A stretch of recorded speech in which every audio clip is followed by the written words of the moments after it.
When we die, it doesn't all end. Something begins, something our eyes could never bear to see, but that some souls have witnessed. Blessed Anne Catherine Emmerich and Sister Josefa Menendez described what happens in those first instants after death. The moment when the soul leaves the body, passes through the fire of love, and is drawn toward the light of God. They saw the journey of the soul, step by step. But none of us can escape one haunting question. What will happen to me when that moment comes? Here is what the mystics revealed about the mysterious journey of the soul after death. The first stage, the separation from the body. For Blessed Anne Catherine Emmerich, the moment of death is not total darkness. It is a passage, a tearing away that opens the soul to a reality more real than anything it has ever known. She described that moment in these words: "I saw the soul separate from the body like a light detaching from an extinguished flame. It knows everything in an instant. It knows who it is, what it has done and what it has not done, without anyone speaking to it. This is the moment of the personal judgment, an instant when, as the German mystic said, the whole life of man stands before him like an open book. There are no excuses, no justifications. It is the absolute truth about oneself." Sister Josefa Menendez, the Spanish mystic who lived between 1890 and 1923, saw this same instant in several of her mystical experiences. Jesus himself revealed to her, "The soul, the moment it separates from the body, sees me as judge. It speaks no more, but understands everything. Nothing is hidden from it, neither the good it has done, nor the evil it has not repaired. It is a moment of total awareness where the soul understands not only its sins, but also the good it could have done and failed to do. It is not a judgment made of words, but of light, a light that both embraces and burns." In another vision, Emmerich described souls newly separated from the body, confused and suspended, as if waiting. Some rose light and serene, others remained as if chained, unable to move, held back by an invisible weight.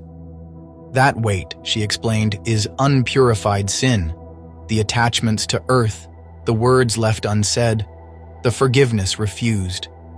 The body remains on earth, but the soul now knows that nothing can go back.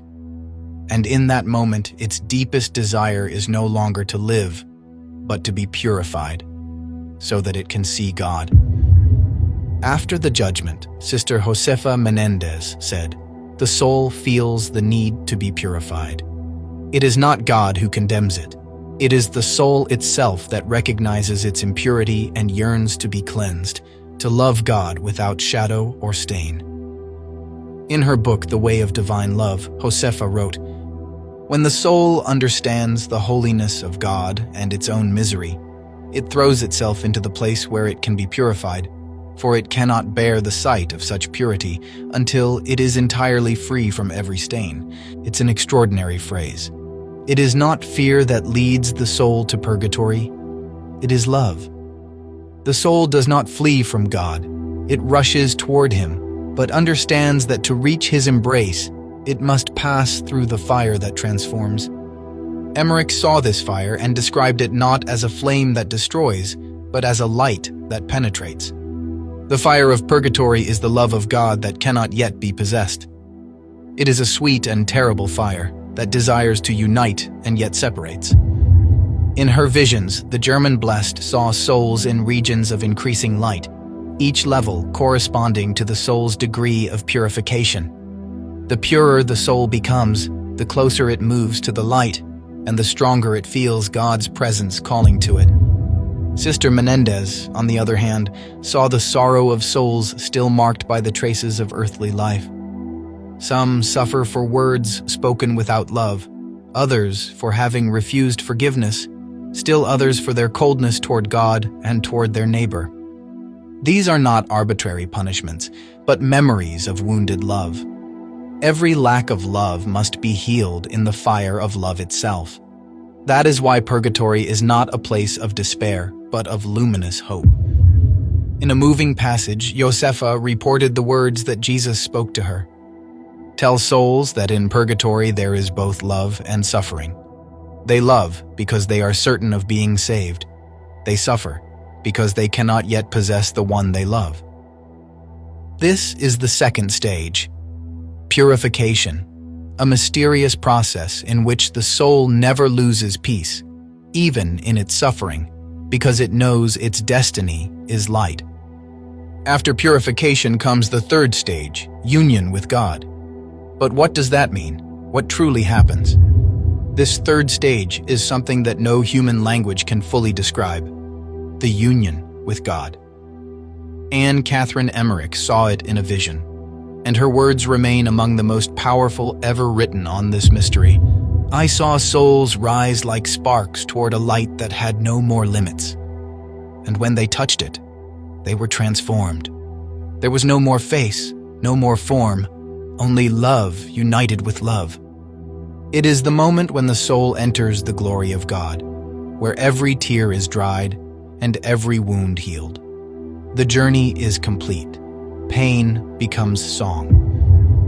Sister Josefa Menendez also described the vision of heaven, though most of her mystical experiences centered on purgatory and hell.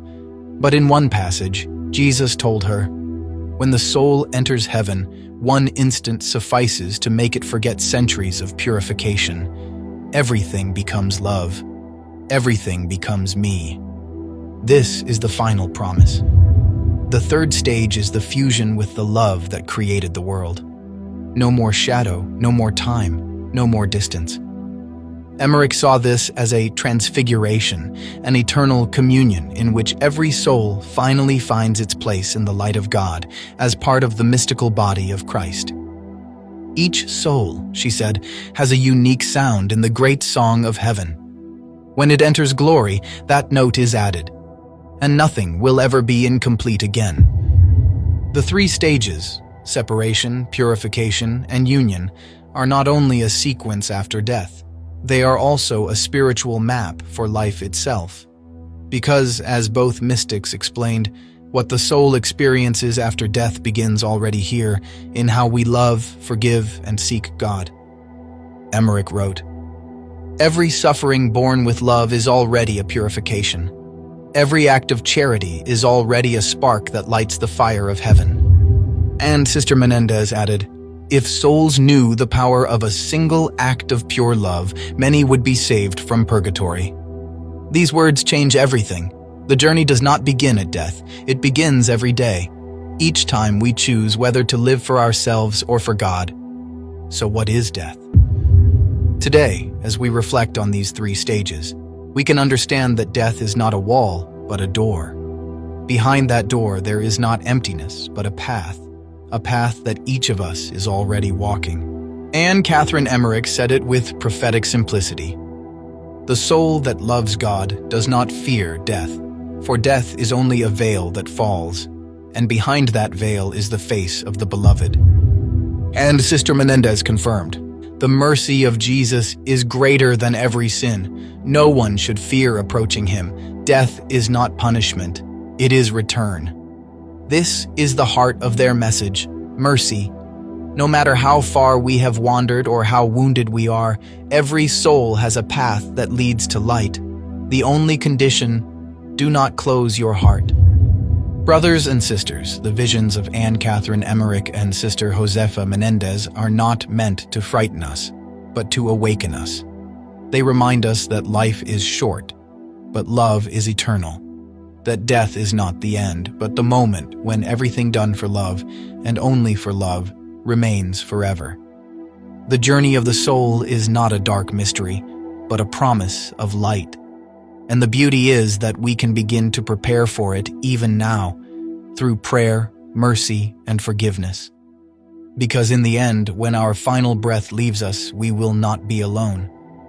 An invisible hand will guide us through the darkness, and that hand has a name, Jesus.